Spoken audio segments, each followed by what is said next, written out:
In this video, we're going to cover an important exercise. It's going to be a geometry blackout exercise. We're going to take a scene, this small lighthouse environment right here, and we're going to use all the tools we've covered so far and block this out in Maya. So what we're going to do is we're not actually going to model this yet because we haven't covered any modeling tools, but we're going to use everything we did cover so far and use this photo reference as a way to mimic the shapes that we see in the photo reference. It will allow you to get comfortable with Maya interface, using basic primitives to resize them, and block this out to the correct dimension, proportion, and scale. This following video is from Module 1 of 3 in Maya Foundation Homesteader course. I've released these 17 videos so you can begin to learn and use Maya in just 4 hours. Now in Module 2 and in Module 3, you'll get the complete course and you'll learn how to begin modeling and how to begin UVing using Maya. To get Module 2 and 3, get the full Maya Foundation Homesteader course.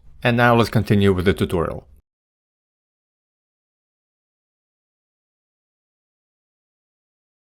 One of the most important things for you to start with before you start modeling anything is getting correct size and shape of whatever you are going to model. And this process is called blockout. This is where you just use basic primitive shapes and get the right size, the scale and dimensions of your scene down. And that becomes your blueprint onto which you do model, but that only comes as after the fact. And the blackout is such an important part of any process of creating new environments. You gotta get that size, that scale, the proportion down correct before you can start modeling anything. So I recommend you repeat this exercise as many times as you need. Start with this. I'm gonna show you how we're gonna do this, the entire process. And then of course you can bring in your own different photo reference and just replicate and repeat the same exercise with a different set, with a different scene, different photo. Another thing that we're not going to do, again, we're not modeling this, so we're not going to focus on the detail of this lighthouse. We're just simply going to mimic the shape, the size, the scale of this. We're going to build it to our human reference scale, that box we created. That's 50 by 50 by 180 centimeters in height. But in terms of actual detail, creating the railing, having like the intricate detail for the windows and so on, we're not going to do that. We're just simply going to, remember, it's just, think of this as a sketch. We're going to block this out. We're going to stay very rough, but we are going to make this entire lighthouse with just nothing but primitive shapes. We're going to use cubes, we're going to use cylinders, maybe spheres, and we're going to manipulate different component modes of the object and just block this entire scene out. Before we start, I do have a few shortcut keys that I need to show you that are going to be useful as we do this. And these are a way for you to duplicate objects inside Maya. Let me go ahead and create a primitive so we can duplicate it, make it larger. Hit F to frame my view on it and move it off to the side. To duplicate objects in Maya, there is a shortcut key by default and it is Control D. As soon as you do that, the cube or whatever primitive you have selected, when you press Ctrl D, it will be duplicated. And that primitive or that object will sit on top of the duplicated object. So I already duplicated it. It looks like nothing happened, but you just, as soon as you press Ctrl D, you just move it off to the side and then we have a copy of the cube. If you open up the outliner, you'll see that I have cube 1 and cube 2 now. Again, if I press Ctrl D one more time, I made another copy and here's one more. And this is how we're going to just simply duplicate objects when we need them. When you no longer need one, let's say you duplicated too many, you just select one and just hit delete to remove the object. The other duplicate option is duplicate with transform. What this shortcut does is it remembers the amount of transformation that you've done to an object, and it will duplicate using those transforms to repeat a pattern of movement, of rotation, or scale. So for example, let me go ahead and delete this cube. Let's just make this one a little smaller. So this shortcut is Shift D. If I go ahead and use this new shortcut, Shift D, it will now duplicate with transform. If I go ahead and move this object, I just duplicated this cube. Let me press Alt 5 so we can see the wireframe better. And as soon as I move that object, this transformation distance will be remembered. And if I continue to press Shift D, this will use the same transform, the movement that I just did, and duplicate the object in a very precise pattern of movement, however many distance in centimeters that I moved. If I go ahead and deselect it and then select it again, that transform duplicate has not been lost. So if I press Shift D now, it will not be remembered. So to use Shift D, you have to keep the object selected, and whatever movement, scale, or rotate that you do to it, that duplicate copy will be repeated with those transforms. So I pressed Shift D one more time. Let me move this up and maybe to the side. And let's go ahead and rotate. I'm gonna hit E, rotate. So now I have movement and rotation applied to this object. If I go back to, let's say, the move tool, and then I continue to press Shift D, this movement will be remembered and it will be duplicated as well as the rotation. So I can continue Shift D until I am done.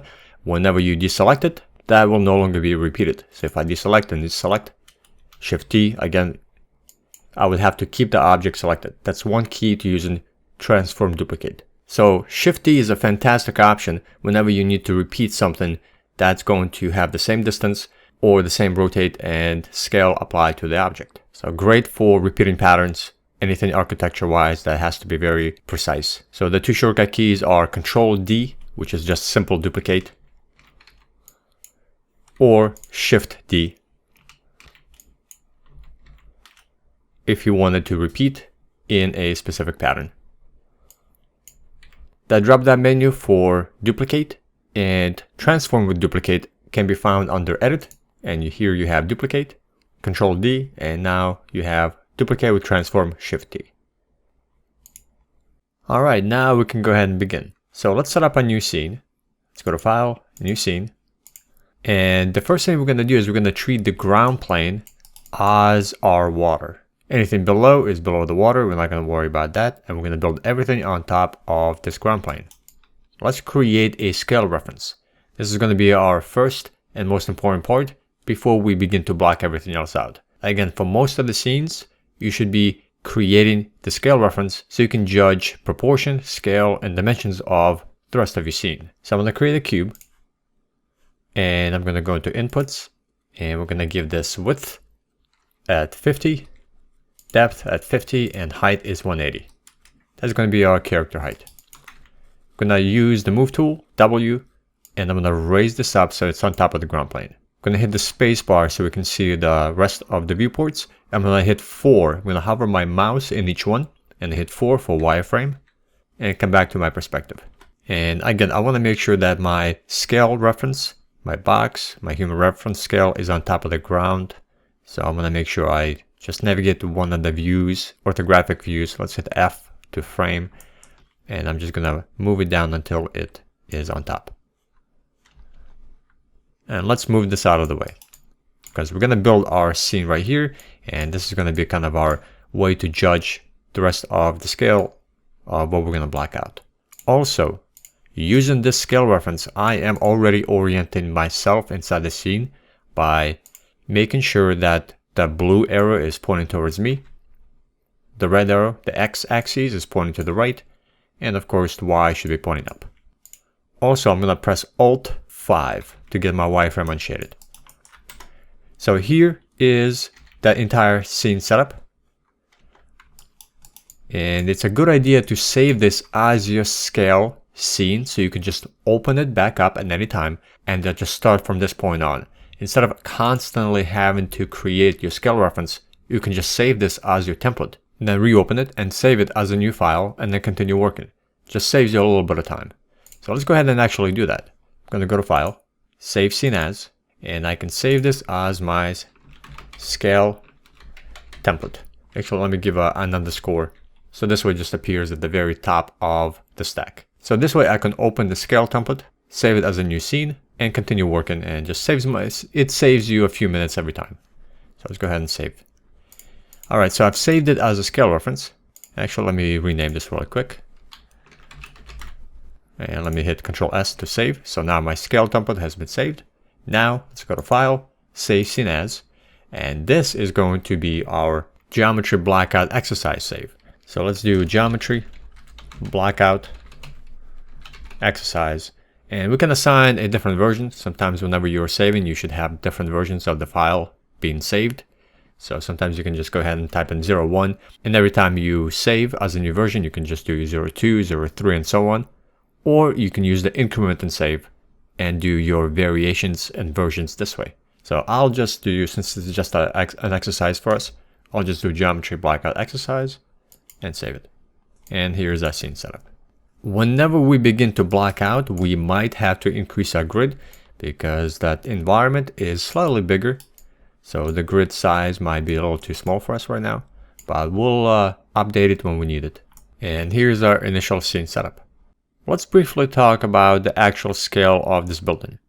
So whenever you are blocking things out, again, the most number one important thing is getting everything to proper scale, dimension, and proportion. So we do have 180 centimeter height of our character, of a human reference. It's roughly about 6 feet. When you look at a photo reference and you try to break down how big to build things, if we know that our scale is 180 centimeters, and we can just look at any references, any photo objects and environments that we're looking at, and we kind of know how tall the doorway is, some of the windows, the stairs.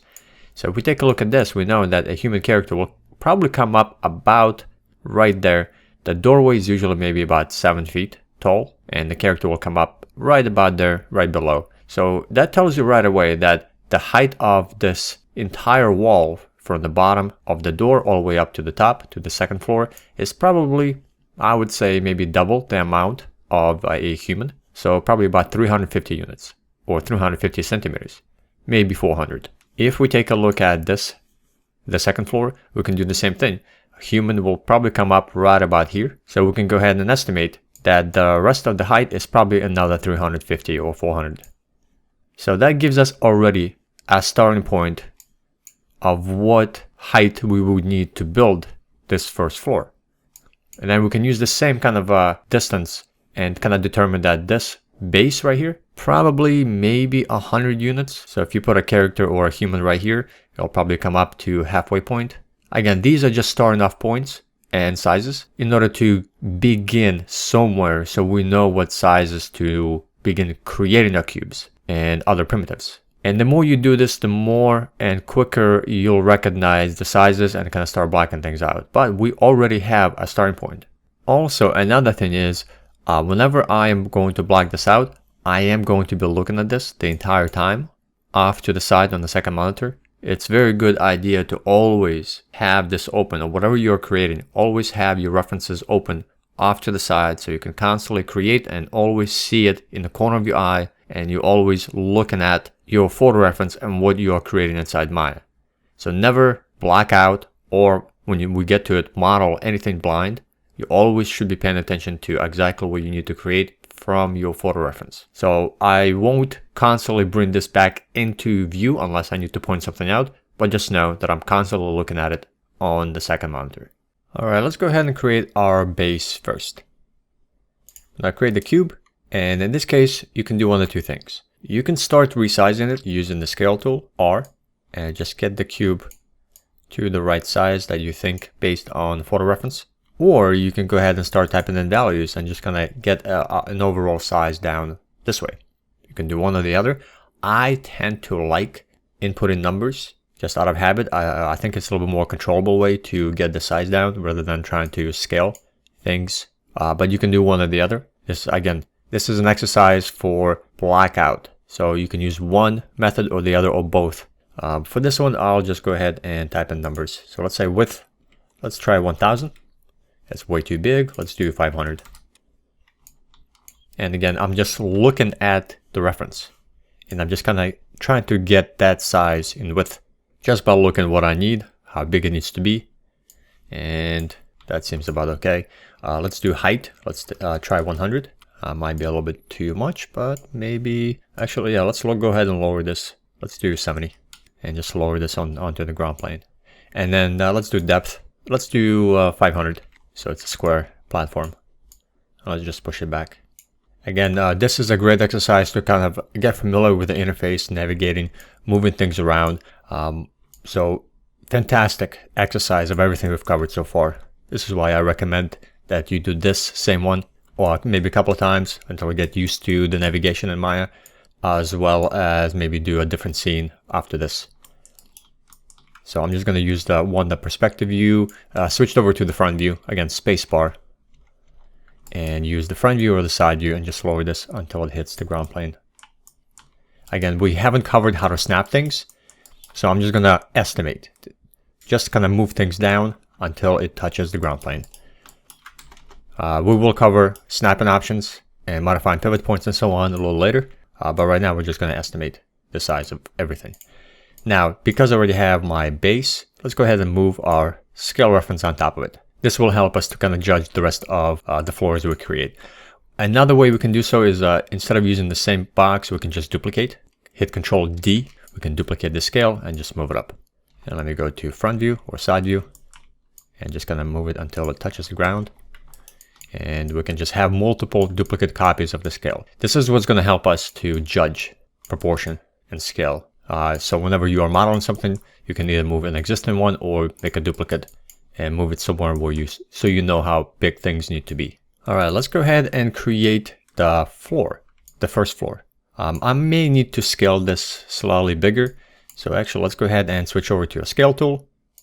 And again, I can, since I've been using numbers, I can come back and maybe change my width, maybe 700, make it a little bit bigger, maybe 600, or I can just come in here and start scaling. So let's do that instead. And let's duplicate this. I'm going to duplicate this, Control D, and move it up, and just position on top. Again, because we're blocking things out, we're not going to worry about overlapping geometry. So whenever you're moving things, go ahead and it's okay to overlap. You can see that these two cubes are overlapping each other. Again, this is just an exercise on Blockout. This is not actual modeling process. So it's okay to overlap things. Whenever we get to further part of the process, we will be more careful. And sometimes you may need to align things perfectly to each other. But that comes down to being able to snap things. Let's go ahead and scale this together slightly in. Because if you take a look, right here we have a little bit of a distance. So I'm trying to introduce that. And we need a little bit of a platform in front. So let's go ahead and do that. So in this case, I'm just going to scale this back and move it back. And I'm trying to have that distance going. It seems like on the left-hand side, let me see. So again, constantly looking back at your reference is going to be extremely useful. So it looks like on the left-hand side, there's no platform. And on the right-hand side, there's a little bit of a walk-in area. So let's go ahead and actually move this over. And then switch over to component mode. And take this face and just grab it and move it. So instead of scaling, because scaling will always scale from your pivot point, where the gizmo is. That's why whenever you scale, it's being scaled on both sides. However, sometimes when you need to move things, you just switch over to a component mode, either vertices or to a face, select that face and just move it. So that way you're just controlling one area. Let's do the same thing back here. So you can work at a component mode, and I recommend that you do, as well as you can work at a object level and scale things and maybe do sizes with the input. So multiple ways of rescaling and modifying your primitive shapes. So I'm going to grab this face at the top and let's just move it up. And again, I'm looking at and remembering that my door will probably be about right here based on my human reference scale right here. And I'm trying to include the proper height. And that seems about right. A lot of your dimensions, scale, and proportion are going to be based on scaling things and seeing how they look next to a human reference scale. So unless you are given specific dimensions for height, for floors, for stairs, a lot of it is going to be estimated based on how it looks and how it's being judged and what the proportion is next to the human reference scale, to your character. And I think this height is seems right. Let's go ahead, zoom out, zooming out and seeing everything a little further away. It helps to judge your proportion better. And I think that this is pretty good. All right, let's go ahead and do the stairs because we might have to adjust the base and everything else about this. And I don't want to continue doing the floors and then just to find out that I need to scale to include the stairs on the side. So whenever we're looking at this, You can see that we have a platform, that's what we have, but then we have a little bit of a distance a little further back to the wall because we have stairs going up. So that means I need a little bit more distance back here. So I'm gonna push this back right about there. That means I need to modify my base. So I switch over to face component mode. Let's move this over here. Let's give it a little bit of a, we don't have any references for the back, so we're just gonna estimate things for the back as well. All right, so for the stairs, let's go ahead and block out where the stairs would be. So I'm gonna duplicate this platform right here, Control D, move it over. And again, I am gonna overlap some of these pieces. I'm gonna switch over to a face component mode, take this face and just drag it back. And that seems about right for the stairs. They're not very wide in width when they're going up. Switch over back to object mode, let's move it. You can see that whenever you are modifying your pivot point, your component level objects, moving faces, vertices, or edges, whenever you switch back to object mode, your pivot point is back to where that object was created. So a lot of times you may need to reset your pivot point to the center of the object. So again, I will cover this one more time whenever we get to the pivot points. But to quickly modify your pivot point, to kind of recenter it back on the object after you've modified at a component level, if you go to modify, you can center your pivot. And this will just reset the pivot point to that object and recenter it. So that way you're not dealing with the pivot point right here. All right, let's go ahead and take this face right here and let's just move it forward. So I'm trying to create that top platform where the top of the stair would end. Right about here. All right, I think that's pretty good distance. So let's go ahead and actually duplicate this piece. Again, we haven't covered any modeling tools, so there are quite easier ways to create those stairs, but since we haven't covered that yet, and we can only stick with what we've covered so far, I'm gonna take this piece right here, I'm gonna duplicate it, Control D, and I'm gonna create the angle of where the stairs would be going down. So I'm simply trying to mimic this right here, and since we have stairs going down, instead of creating, we are gonna create quick stairs, but basically, I'm trying to end this right here and then have a duplicate copy made of this piece right over here, that cube on the left. And I just want to modify and create this slant where the stairs would be.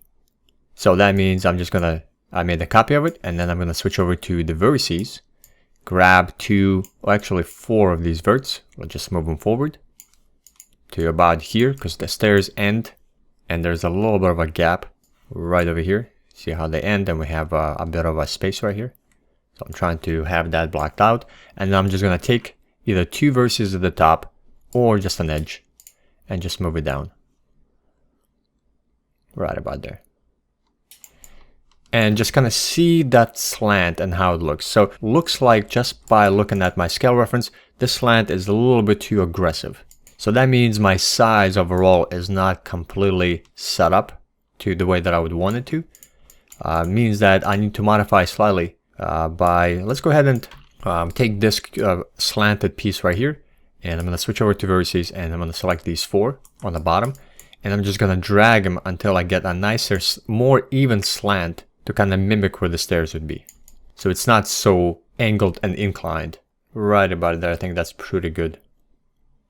So that means I kind of need to go back and modify the rest of my geometry and reblock out some of the pieces right here. So I'm going to move this to the side, and I'm going to take this, let's switch over to faces, and I'm going to move this face to the side, right? Like so.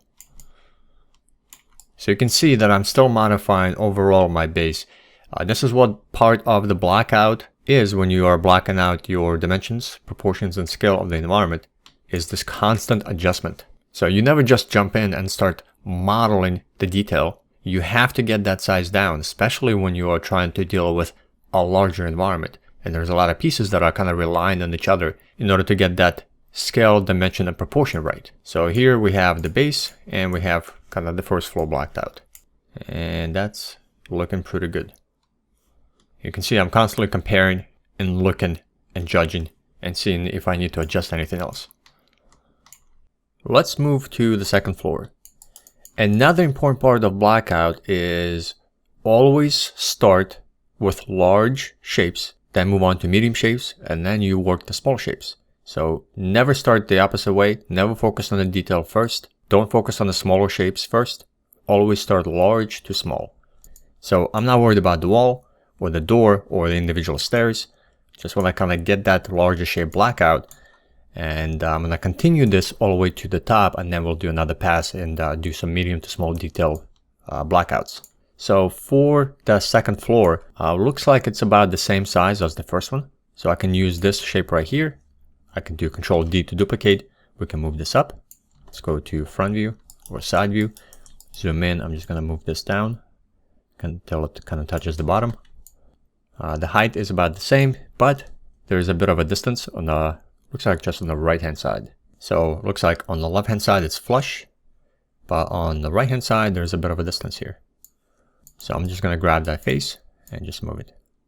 And then of course there's a platform in the front, so let's just take this and move it back right about there. Create a bit of distance so the character would walk right in front of it. Now I may need to increase the scale on the back. Again, I don't have any references from the side, but if I needed a bit more distance, I would just move all of these and adjust them to kind of give myself a bit more space. Maybe there's a bit of a platform in the back, let's say. Let's do the same thing for the bottom base shape, like so. And maybe let's give ourselves a little bit more right here on the side, because if a character could walk back here, again, we can take our scale reference, we can duplicate it, and let me position so they stand right on the second floor. And I'm just gonna move it back. And that seems about right. Again, you can see I'm using this simple cube, but I'm kind of judging the depth and the height of everything, and will the character be able to walk through here? And it looks like it would be pretty tight, but it's pretty close to the reference. It's very small distance, and that seems about right. And then let's go ahead and block out the third floor. The third floor is very small. It's actually not as tall as where the door is, so slightly smaller. So let's go ahead and duplicate the second floor, move it up, and then we will make it smaller. And I take this, Control D, let's move it up. Looks like it has a bit of a distance in the front, but before I do that, let me zoom in and frame my view on in front or side. Make sure it's touching the bottom. Then I'm going to switch over to this face, and I'm just going to move it back because there's a roof on top. And looks like the more I make the top floor smaller, the more distance I need back here. So it looks like I may need to increase my size, depth of the building a little bit further down. So that means I need to go ahead and modify everything below. So maybe the bottom portion actually might come up. Let's make it come up right here on the side. And this one, also make an adjustment. And that one I'll just leave as is, like so. Now it has pretty good depth of what you would expect the floors to be. Again, zooming out, I'm just kind of taking a look at everything together, seeing if it matches. And it looks like it does. Again, a lot of it is practice. You just practice a lot of these blackouts, so that way your mind and your eye begins to pick up on anything that's off for you to adjust. And the more you do these exercises, the better and faster you'll get at picking up on any disproportion that your environment may have. And then let's go ahead and add the cylinder at the top. Actually, a couple of cylinders. There's going to be one large cylinder, a smaller cylinder, and that way also tells me if I need to readjust something in the bottom. I may need to. So for this, let's go ahead and create a cylinder. I am going to just scale this and get that size, and let's move it to the top. I'm going to go to front or side view. Let's lower this. Looks like it's right in the center, or it should be. Let's move it back, and let's take a look at the perspective viewport. So it looks like it should be aligned in the center, so let's move it right over here. And I'm going to scale this down slightly, and let's move it down. Looks like it does need to be bigger. So I'm going to scale this out because I'm looking at the distances right here. On each side, it looks like it just needs to be bigger. So let's scale this out. Maybe a little bit smaller. Lower this. Let me go ahead and take one of my scale references. And I'm going to Control D to duplicate and move it all the way to the top. And position it right on that floor, so I can kind of gauge the size and the distances. All right, that looks pretty good. But I think the height wise is pretty good. Let me go ahead and actually take these verts and lower them down slightly. Go back to object mode. It looks like I don't have enough of a base. So that means, again, I need to go ahead. Let's move this back so that way I know how much of an adjustment I need to make for the rest of it. So I'm gonna start from the top for the third floor, grab this face and make sure that the top cylinder can have the proper base for it. And now I'm just gonna have to adjust the rest of the pieces going down. And still, you can see that I'm still making adjustments and readjusting everything else below. Every time I add something, it tells me what else I need to adjust. It kind of all the pieces are telling me of what else I need to adjust. They're always kind of playing off of each other. All right, I think that looks pretty good. And then let's go ahead and create that other very top piece right here. So for this, I'll just duplicate the cylinder I already have. Let's do Control D to duplicate, move it up. Let's go into top view or side view and make sure it's overlapping. I'm gonna scale this down and then maybe scale it on Y only. And I may need a little bit more scale down a bit, like so. Let's go to front view, move it down. Let's just grab the verts and move them up, like so. And here we have that blocked out top portion. And then for the very, very top, right here, it looks like it is another cylinder, but just scaled only on top of the vertices. So to get that shape going, again, I'm just gonna duplicate the cylinder, move it up. Let's scale this entire thing down like so. Move it down and actually scale it out a little bit so we have a bit of geometry right here, kind of overlapping, a bit of a border. And then I'm just gonna take the top vertices and scale them like so, and let's just lower this. And that gives me that look for the roof, the blackout shape right there. And then I do need maybe create that little portion right there, so we can use another cylinder. I'm not going to create those little details. You could if you wanted to spend a little bit more time. But again, this is just a blackout.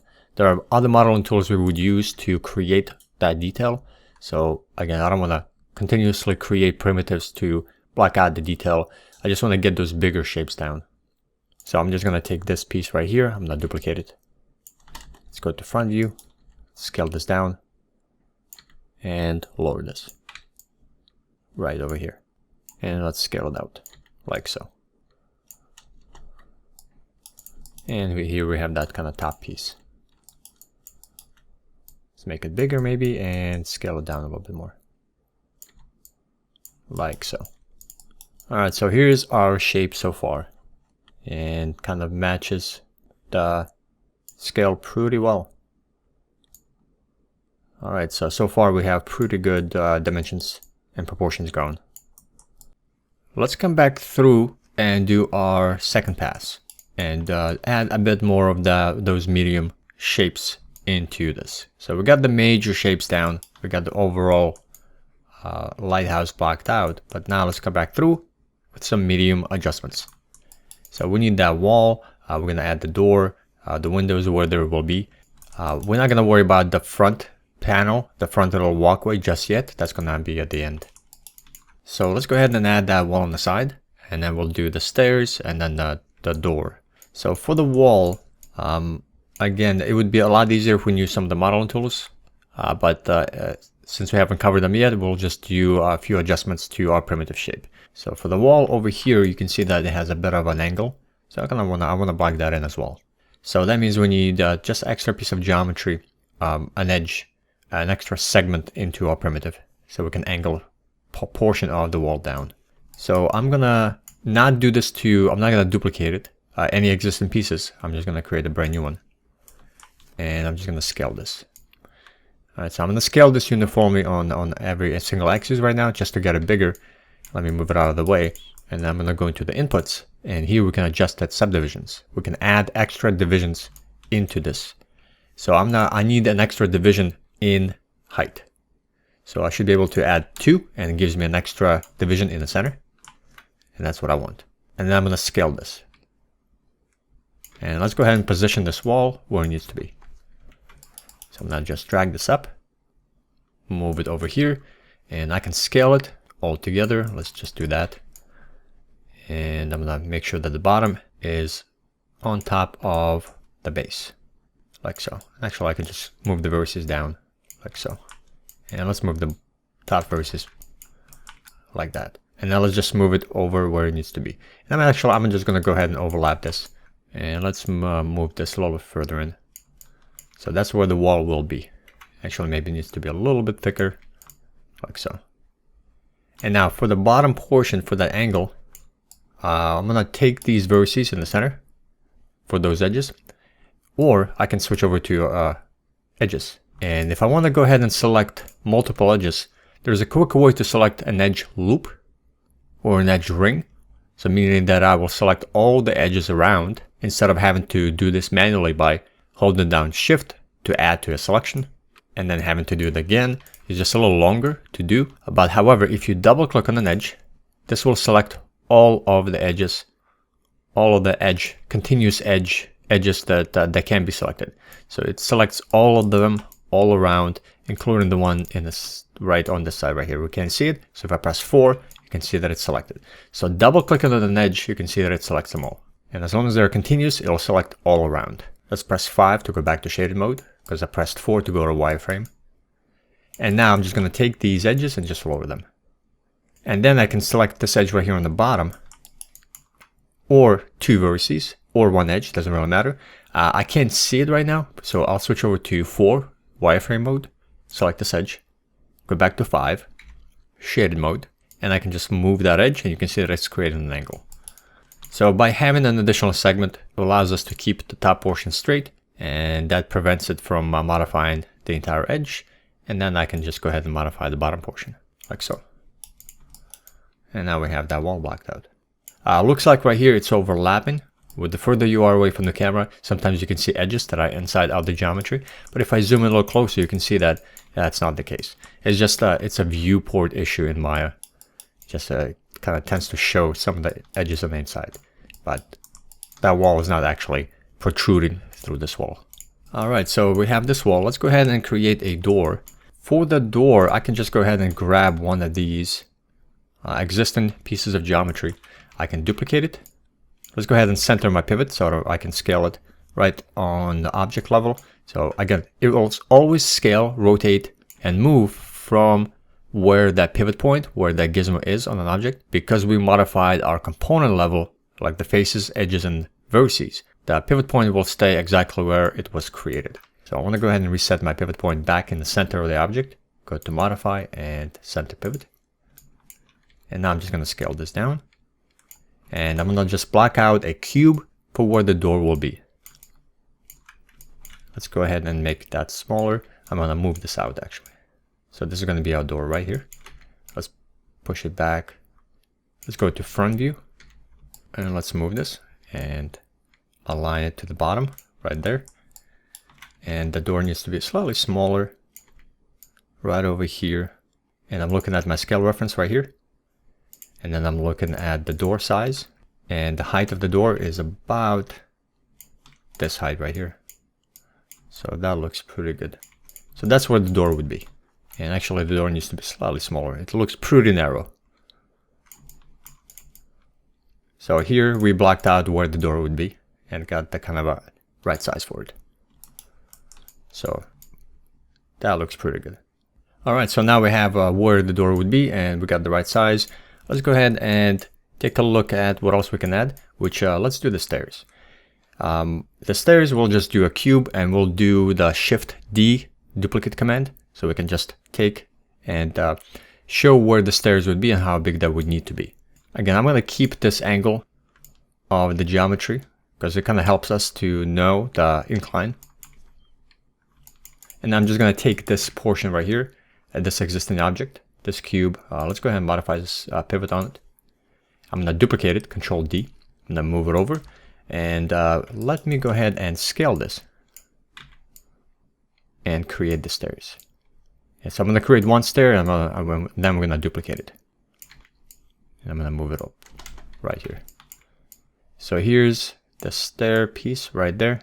Let's start from the top right here. Again, though, don't worry about if it's overlapping. Again, this would be a template to model too, but this is not like how we actually would model this the stairs. We would actually be more efficient in the way we would actually model for final piece of geometry. So I know I'm kind of repeating myself here, but I don't want you to think that this is actual modeling process. This is just the blockout process to get the right sizes in order for us to have a good blueprint, a good template that we can model on top. And we know that everything would match in scale and size and proportion to our character. So here's first stair. Let's go ahead and I'm going to hit Shift D and just move this all the way down right about here. And that would give me the second stair. And then as long as I don't deselect it and I already moved it and I continue to press Shift D, it will just go all the way down until it reaches the bottom. Now it looks like it didn't really reach the bottom because just based on the distance. So I can go ahead and undo and then modify and maybe push this one a little further down. So I can just move it further down. But I don't need to match the incline perfectly. Incline was just there to kind of get an idea. But then the stairs is what's going to really dictate how big that needs to be. So I just want to match it closer so I don't have to make adjustments or too many adjustments to the rest of the building. So let's just do this right here. And I'm going to do Shift D again. And let's move it down right about there. All right, so now I'm going to continue pressing Shift D. Here we go. That's a little bit closer and I wouldn't have to make too many adjustments. Let's go ahead and actually I'll leave the bottom portion, the incline as is. So here are my stairs. And I didn't really have to make too many adjustments. I might need to. Let's just go ahead and make an slight adjustment right here. And same to our bottom base. To give myself a little more space here. Alright, let's continue to the second floor and we'll do the same thing for the door upstairs. We'll do the same similar thing for the window. Again, the window and the doors are kind of placed into the geometry itself. We're just going to use a cube and just estimate and kind of make a position of where that window would be. And we're going to do the same thing for the doors like we did for the bottom. And then we need to have this roof as well, so we'll add that in. So I'm going to take the existing door. Let's go to front. I'm going to make a duplicate, move it to the top. And I'm just going to use this one door and estimate where it would be. The doors at the top are a little bit smaller than the one on the bottom, so they're not going to be like a duplicated version of it. Looks like the door on the bottom is bigger than the individual door at the top. This kind of adjustments and you catching how big things are based on just by looking at them all comes from practice. I can already see that this door is just not as it's bigger than than individual door here, and they're probably smaller in height. So I'm just simply going to just estimate like a double door right here. And let's just maybe move the vertices down a little bit. So that's going to be our door for the top. And then for the window, I'm just going to duplicate this and make it smaller. Make it less in height. And move it up here. Let's make it a little bit bigger. A little bit taller. Right about there. It's almost to the top. It's almost to the top of the roof. So that's going to be the window blockout. Let's get the roof going for the second floor. So I'm going to take this cube, I'm going to duplicate it, move it to the top. Let's align it to the bottom portion right here. Let's move it down a little bit. Let's scale it like so. I'm going to overlap it, and then let's take the top face and I'm going to move it down. And let's take the front face and move it forward. Create a little bit of a lip, a little border. And then in order to get that shape going, I can just select the top face and scale it. And let's move it down. and that would be our roof. Now the roof is actually has a bit of a different angle, right? This edge right here is actually kind of looks like it's pushed back, so I can select that edge and just move it back. So modifying the component mode, I kind of blocked out the shape of the roof just by scaling the face and then just moving a single edge to get that shape going. Let's do these 2 windows on the 3rd floor. That's all we need is just simply take an existing window. Let's duplicate it. I'm gonna move it back. Let's go to perspective view, move this back. I'm gonna size the first window to the right size that I need. And then once I have the size of that window, we'll just duplicate it for the other side. Let's move it back right here. All right, I think that's about right. Let's scale it a little bit more. And then I'm going to duplicate it and position it right here. Control D to duplicate. And here we have the blackout for the 3rd floor. Whenever you zoom out on bigger pieces of your environment, you can start to see that little flickering going on. This is just a occlusion by the Maya viewport that's happening, and at a certain point your geometry will disappear. There's a view distance assigned to each camera in the perspective viewport, so at a certain point, depending on the larger scenes, you may get this effect going. So if you want to control this on how much of that flickering is going on based on the camera, you can control this by selecting the perspective viewport camera by going to view, select camera. As soon as you do that, on the right hand side you see that my perspective camera is selected and the properties for it showed up. You would then switch over to attribute editor and you have near clip plane and far clip plane. This is what controls the clipping that you see. So for the far clip plane, whenever you are zoomed out too far, you would just need to increase the far clip plane and add a 0. So it's 10,000 by default. Let's do 100,000. Hit enter, and now I can see more of my scene. So the further I am away, it's not going to disappear. And to remove some of this flickering of the faces, for that one you just need to adjust the near clip plane. So if I 0.1 is the default, let me see, I think let's try 0.3.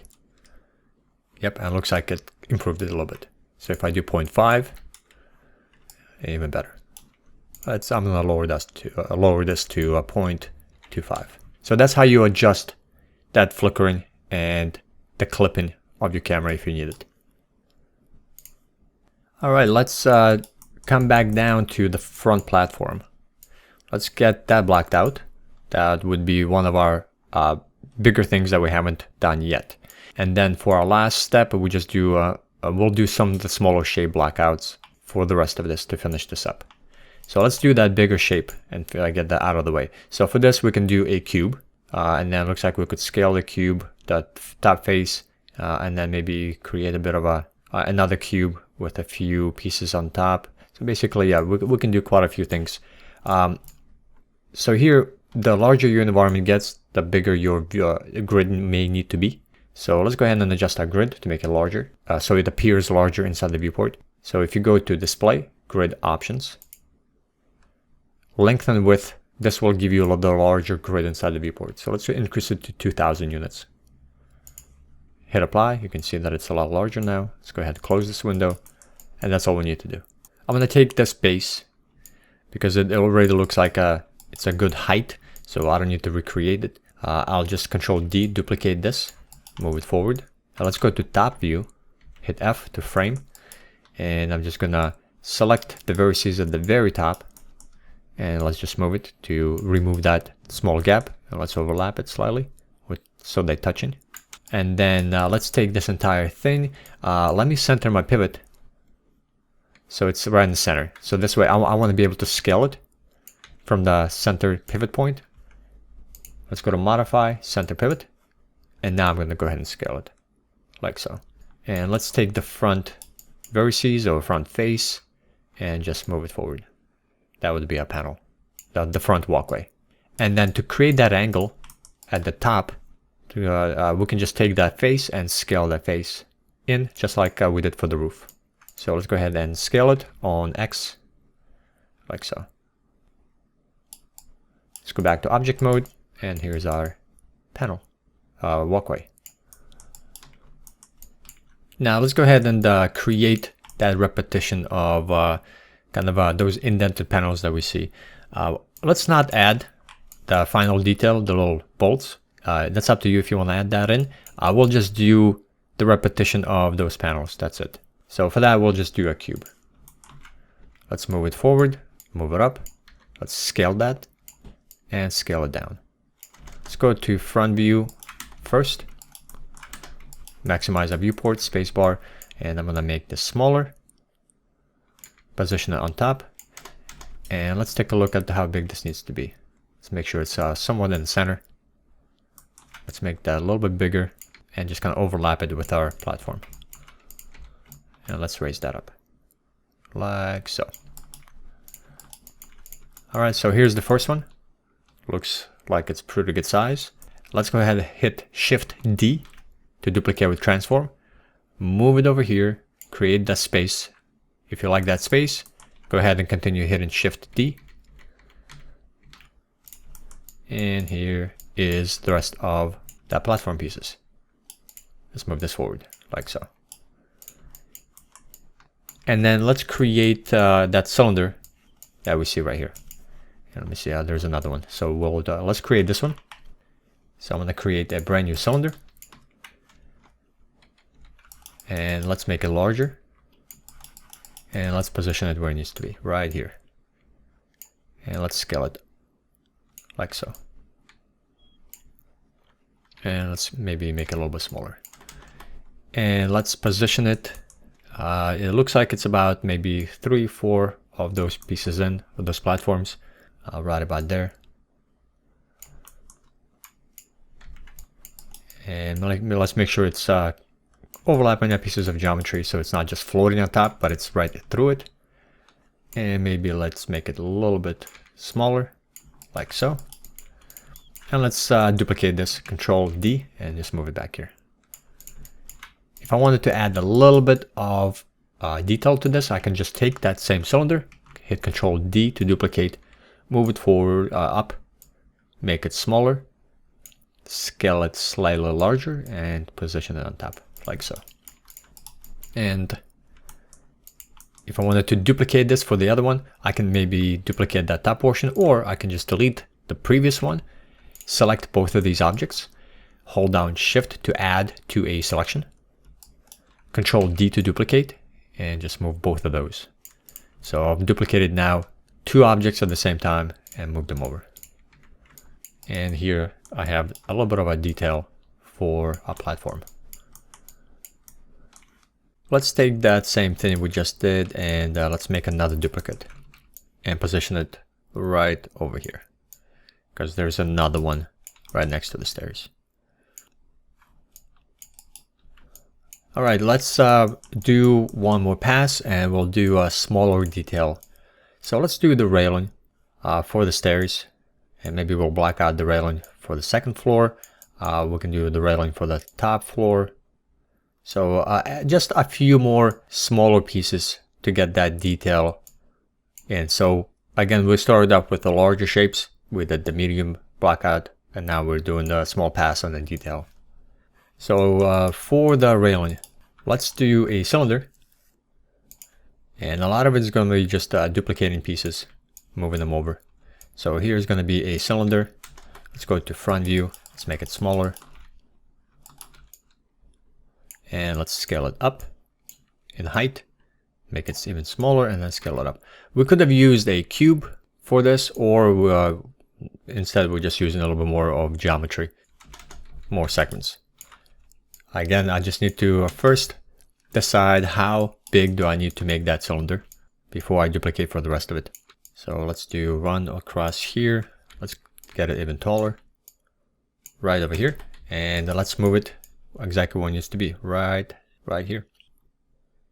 Now, if I wanted to maybe even add an additional piece of geometry, I can take an existing cylinder I already have and then just move it over here. And for this one, for example, let's go ahead and rotate it. Now I want to rotate a cylinder or any other geometry exactly on 90 degrees so it's flat.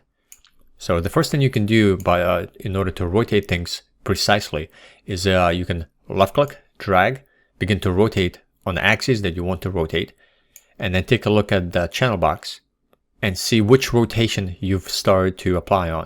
And you can see that the number will be changing, and it's rotate X. So that's the rotation that I need. And I can come in here and type in 90 degrees, and that will give me a nice rotation that's straight. And then I can go ahead and scale this down. And then I can position it here on the bottom. And then maybe position it right there, overlapping this. So again, I'm just looking at the references. We'll add the reference and just kind of trying to add a bit more detail to the blackout. So here's my railing. Let me go ahead and actually move this a little closer so I know maybe I need to make that railing slightly taller. And let's actually do that because it looks a little too small compared to our scale reference. And let's make it a little bit thicker and make it slightly smaller. All right, I think that's looking pretty good. And then now I can just take this and duplicate it. I need to duplicate two times. Actually, I think, again, I'm looking at the reference. So it has one more piece right here. And at the top looks like it has a different railing. So I'm just gonna maybe take another cylinder and make it larger to mimic that shape. So that means I need to duplicate this, hold Shift, left click to add to a selection. I'll just duplicate both of these, Control D, move them up to about halfway point right here. And then I'm gonna take just that cylinder right here, duplicate it, and that's gonna be our top portion. And for that one, it's a little thicker, so I'm gonna make that larger and position it right there. Make it slightly taller, and then let's take the bottom vertices, and a lot of times when you are working in let's say in a front or side view, sometimes if you right click and go to vertices, you might be grabbing an object that's right behind it in order to activate the vertice mode. Like you can see right here, I had the cylinder selected, but because I right clicked while it was kind of on top of another object, the other object went into component mode and not my cylinder. So what you can do is you can select the object you want to work on, and then in the empty space, right click, switch over to vertex. So that way you're not highlighting any other object in the background, and only the selected object went into component mode. And then you can select those verts, and then you can scale them out like so. And then let's do just a quick duplication of this object. So here's going to be my second piece. Let's select these two and move them over. And then I'm just going to select this and duplicate it. So it's going to be the third railing. And then it looks like there is more railings on the side. So I can, again, simple. Once I've created one, I can block out the rest. So here's another piece. Actually, let me delete that one. I'll just Control D to duplicate this one. Control D to duplicate that one. And then there's more on the side. So I can just, for this one, let's do Shift D. Let me deselect it first, because I want to use Shift D now, and I don't want to have it to remember my previous command. Then I'm going to reselect the object, Shift D, duplicate. I'm going to move this, and then now I'm going to continue pressing Shift D. And that looks pretty good. I can just go ahead and manually adjust the rest of it, like so. Now for the railing, for the inner pieces right here, let's just block out with straight cylindrical pieces to kind of give ourselves the border, the chain and the railing. Again, we're not detailing and making sure that this is perfectly to reference. We're not modeling. So I'm just going to simply take this piece right here. I'm going to duplicate it, move it up. I'm going to switch over to Rotate tool, like so, and position it right over here. Now for this one, I'm just going to, again, overlap. Not too much concerned about overlapping pieces like this, where, again, just blocking things out. Let me move this out of the way. And because I have one piece right here already, I can switch over to vertices, select those vertices, and just move them all the way to the top to overlap this. However, you can see that if I go to front view, I can just, you can see that my gizmo is still in the world origin. So I could just simply take those vertices and move them up like so, and that will work. Let me go ahead and undo. However, if you remember, we can switch over to the tool settings for the move tool by double clicking on the move tool, open up the tool settings for it, and I can switch my axis orientation from world to component. You can see that it's switched to follow whichever direction my selected vertices are facing now, based on the component level. And I can go ahead and move that up. It's still not going to be all the way to the top, so again, I can just freehand move these down like so. And let me switch back to world. So just to kind of bring back some of the tools we've covered, kind of wanted to bring this back and show you the adjustment. Let's go back to object mode. Here's my railing. Let's duplicate, Control D, and just move that down. And now we have the railing blocked out. Let me take this right here again, and instead of using this to try to get it back straight, I'm simply going to take this cylinder, duplicate it, and that's the one I'm going to use to create the railing where the chain would be. So I'm going to rotate this. I'm going to begin to rotate, and I'm going to see which rotation value that it's changing. And it looks like it's rotate Z. Then I'm going to come over here and type in -90, or I can do 90, and it'll be straight across.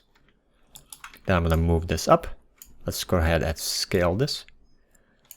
And actually, maybe I'll just let me make this slightly smaller. And I'm going to switch over to vertex and just overlap. Go back to object mode and let's move this up. And let's make sure that it's overlapping right here. And then I'm just going to simply Control D to duplicate, move this down, Shift D, and here's my 3 railing to where the chain would be. And then I'm going to select all 3 of these, and let's go ahead and duplicate. Control D to duplicate.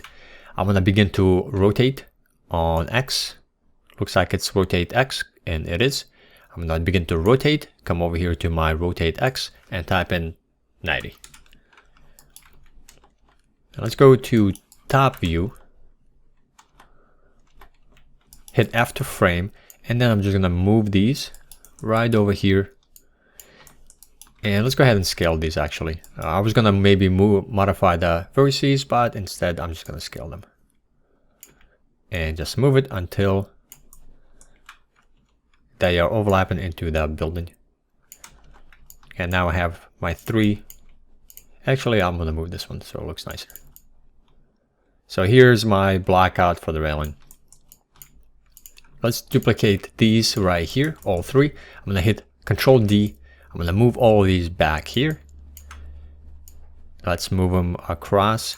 So that way I can just go ahead and reuse my duplicated geometry really quickly and block out the rest of the chains. Now I have 3 pieces of the railing selected. I'm going to right click on each. It doesn't matter which one. I'm just going to right click on one. And you can see that I am hovering over the selected piece. I'm not trying to hover over an existing piece somewhere in the back because it's going to select the components for it. So I'm going to make sure that my mouse right over the selection. Right click, switch over to vertex, and you can see that I've selected 1 set of vertices. However, I want to go ahead and make a selection for the rest of them. So I'm just going to come over to the second one, right click, hold, switch over to vertex. Now I have my second piece of geometry and its component selected, and then I need to do the same thing for the third. This is a great way when objects are not combined and they're not a single object, and you want to still modify components for each one, and you just need to simply select all 3 and then continue to right click and switch over to a component for each object. And now I have 3 separate pieces. All of them have been switched to a component level, and I'm going to select all 3 sets of vertices for each one, and I'm just going to drag all the way to the other side. And then switch it back to object mode for each one. Here we go. And let's do one last thing right here. So I'm simply gonna, for this one, let's just go ahead and select these 3 right here. I'm gonna duplicate. So you can see there's a lot of duplication that we are doing. Duplicating, switching back to a component level, modifying vertices. So we're basically repeating a lot of the same tools over and over and over again. And a lot of your blockouts and then of course modeling is just going to be repeating a lot of these functions over and over and over again. So by doing this exercise is a great practice for you. Let me go ahead and do the same thing for these three. So I'm going to switch over to vertex mode, then hover over this piece right here, right click hold, vertex. Now this top right line, right click hold, vertex. Now I have all three selected. Make sure all sets of vertices are selected, and I'm just going to drag them off like so. And then I'm just deselect, go back to object mode, and now just deselected all of them. And let's move this one over. And then so for the rest of it, you can do the same thing. You have these railings right here. You can probably duplicate a lot of the ones that you have already done and just move them up. And then you have the other top. For the cylindrical ones, let's go ahead and do the cylindrical one, the very top. So you do have a primitive shape called pipe, which will give you a rounded shape, and you can modify the properties for it. We haven't covered that primitive shape yet, so let's go ahead and do that. Go to create, let's go to polygon primitives, and let's do pipe. Let's drag this one up, and you can see that it created that pipe look to it. It has a cutout in the center, and that's actually what we need. So what we need is modify the properties for it and get a larger shape going, and just get the size that we need. Let's go to the properties and modify a radius. Let's type in 20. Let's type in 50. So it gives us a larger radius. Let's add thickness to it. So let's do 2. And also subdivision axes.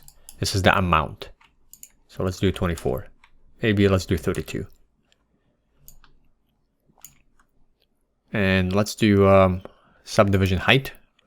2. No, we don't need any of those. Subdivision caps, we don't need that. Let's add more subdivision axes. Let's do 48.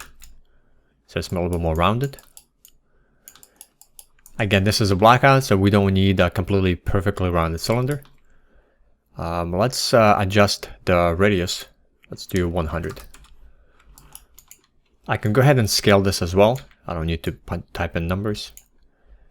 But that will give me that shape that we see in the reference, that kind of railing, rounded railing. Let's give it a little bit more height. Right about there. Let's give it a bit more. All right, that's looking good. Now I can go ahead and add another one. So once you've done one, you can go ahead and duplicate, move it down. So here's going to be our second shape. And then of course you can introduce a cylinder all around. So I'm going to take, let's see, this one right here. I'm going to duplicate it. Just go to top view. And I'm going to move it right next to that piece of geometry right over here. Let's adjust it. Actually, this needs to be moved up. All right, so we got that block out. That looks pretty good. Let's go ahead and move it down so it matches the height. And then I just simply need to go to top view, and I can just duplicate position 1 right here. Position 1 right here. Let's duplicate for the other side. Control D, duplicate for the other side. Let's take this one. Can move it to the other side as well. And I'm just sticking with just the front view because I know that where they need to be. And here is the blackout for the very top. And now let's go ahead and do the same thing. Yeah, just kind of, that's going to be our last step. We're going to complete and do the blackout railing for this portion right here. So that way we just do everything we wanted to do. Now, whenever you are dealing with blackout for the smaller pieces, it takes a little bit longer because now you're dealing with more smaller geometry, a lot of movement, a lot of duplication. So let's go ahead and I can reuse a lot of the pieces already. So let's see which ones I can reuse. Let's go ahead and take this one right here. I'm going to duplicate and move it down. And actually for this one, yeah, I can go ahead and position it right over here. Just go to side view, move it up. Let's duplicate it once over here, Shift D, and then Shift D, and just adjust it. And then for the rest of it, let's take these two, duplicate them, Shift D again, Shift D again, and move it back. And then for these, I'll just grab these two, Control D, and move them back here. Right about there. Let me go ahead and align them a little bit better. These two, I'm going to move them all together. So whenever I do introduce that piece of geometry, it'll line up. And then what I can do is just take, let's see, let's take one of these, move them up, go to side view, move it over here where it needs to be, move it up to the top, position it right there. Let's take vertex C, component mode, and move it where they need to be align it better. And then I can take this piece right here. Let's go to front view, Control D, duplicate, move it down. And it looks like I created a bit of space, so I'll just modify it really quick. And then I'm going to take these two railings, since I have them in the front, duplicate for the back. Let's go to side view, align them better, done. And then one more, which is for the sides. I'm going to duplicate both of them, Control D. I'm going to switch over to rotate tool, begin to rotate. Note which ones are being rotated, which value, and it looks like it is rotate X. And I'm going to type in -90 or 90. Let's go to top view, and I'm going to position them right there. Right over here, overlapping these. And then because for this one I can scale, I don't really need to go to component mode, so I'm going to hit R, and let's scale them down. And over here looks good. Let's go ahead and switch over to vertex component mode for these. I'm going to right click, hold, switch over to vertex, move this back, and vertex, move this back. Then I'm going to switch over to object mode for these two, duplicate. Let's go to front view. You can see how quickly, once you get comfortable, how quickly you can switch from one view to another. This is why this is a fantastic exercise of Blockout, because you're constantly repeating things you're going to be naturally doing when you are modeling in Maya. And you're going to just be doing this over and over again. And the quicker you can get to this state of constantly switching to component mode, constantly switching your views, moving, duplicating, framing your view, everything we've covered so far in the last few videos, we're just reusing a lot of the functions, tools over and over and over again. And the quicker you can get through those and become comfortable with them, the faster you'll get in Maya. So you can get through the Blockout process a lot faster, because from here on out, we'll be using everything we've covered so far, and the faster you can get to it, the better. So here is our final Blockout of our scene, lighthouse scene. So everything's to proper scale, to proper proportion, and this would be a great Blockout of the environment. So I recommend you go through this exercise at least once, maybe more, and as well as maybe introduce your own reference and try to block out those scenes as well, using the exact same methods so you can get faster at navigating and manipulating objects in Maya. In the next video in the series, we're going to focus on how to snap objects using different snapping options and how to modify pivot points. Very important video and something you'll need to know when you model environments and props.